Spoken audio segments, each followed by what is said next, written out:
Visakha Rushikonda secrets బయటపడ్డాయి. జగన్ సర్కార్ హయాంలో సీఎం క్యాంప్ ఆఫీస్లో కార్యక్రమాలంటూ ప్రచారం జరిగిన ఆ సందర్భంలో కూడా భవనం వివాదాస్పదమైంది. ఇప్పుడు ఇదే భవనం ప్రజల కళ్ల ముందుకొచ్చింది.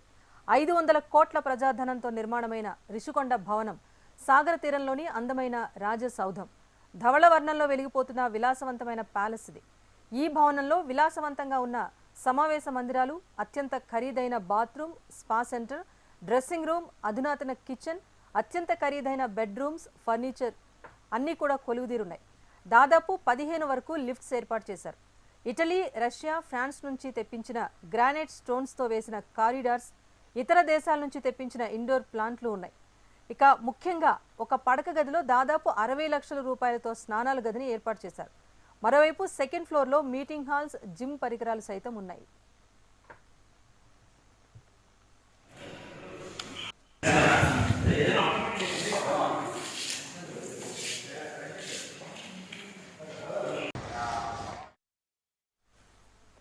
రుషికొండ మీద నిర్మాణాలపై హెలీప్యాడ్, స్విమ్మింగ్ పూల్, గ్రీనరీ కోసం ప్రత్యేక గార్డెన్ మొక్కలను పెంచారు.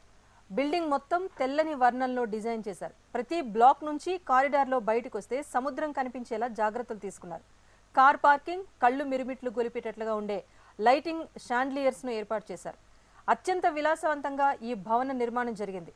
3 రాజధానుల పేరుతో మాజీ ముఖ్యమంత్రి జగన్ విశాఖను పరిపాలనా రాజధానిగా ప్రకటించారు. అప్పటి నుంచి విశాఖలో జగన్ నివాసం అంటూ ప్రచారం చేశారు. రుషికొండలో టూరిజం రిసార్ట్ను పడగొట్టి విలాసవంతంగా భవన నిర్మాణాన్ని చేపట్టారు. అనేక బ్లాక్లతో నిర్మాణాన్ని చేపట్టారు. 9.8 ఎకరాల్లో నిర్మాణాలకు అనుమతుంటే దాదాపు 61 ఎకరాల్లో నిర్మాణాలు చేపట్టారు. ఎవరినీ లోపలికి రానియకుండా, కనీసం ఫోటోలు కూడా బయటకు రాకుండా ఈ నిర్మాణాన్ని అత్యంత రహస్యంగా జగన్ ప్రభుత్వం చేపట్టింది. ఉన్న పరిమితికి మించి రుషికొండ తవ్వకాలు చేశారు అంటూ పెద్ద ఎత్తున ఉద్యమాలు నడిచాయి. దీంతో తీర ప్రాంత చట్టాలను ఉల్లంఘించారనే ఆరోపణలను గత సర్కారు ఎదుర్కొంది. ప్రజా వ్యాజ్యాలు కోర్టులో వేశారు. అప్పటి నుంచి అత్యంత వివాదాస్పద విషయంగా రుషికొండ మారింది.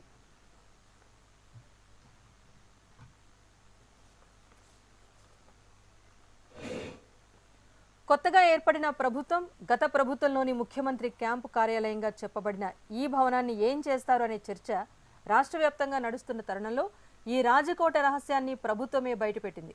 భీమిలి ఎమ్మెల్యే గంటా శ్రీనివాసరావు అధికారుల సమక్షంలో రుషికొండ ప్యాలెస్ గేట్లను తెరిపించారు. దీంతో అక్కడ ప్రజాధనంతో జగన్ కట్టుకున్న ఈ భవనం ప్రజల ముందుకొచ్చింది. అయితే ఇప్పుడు ఈ భవనాన్ని ఏం చేయాలి అనే ప్రశ్న ప్రభుత్వం ముందుంది. ముఖ్యమంత్రి మంత్రివర్గంతో చర్చించి నిర్ణయం తీసుకుంటారన్నట్టుగా తెలుస్తోంది.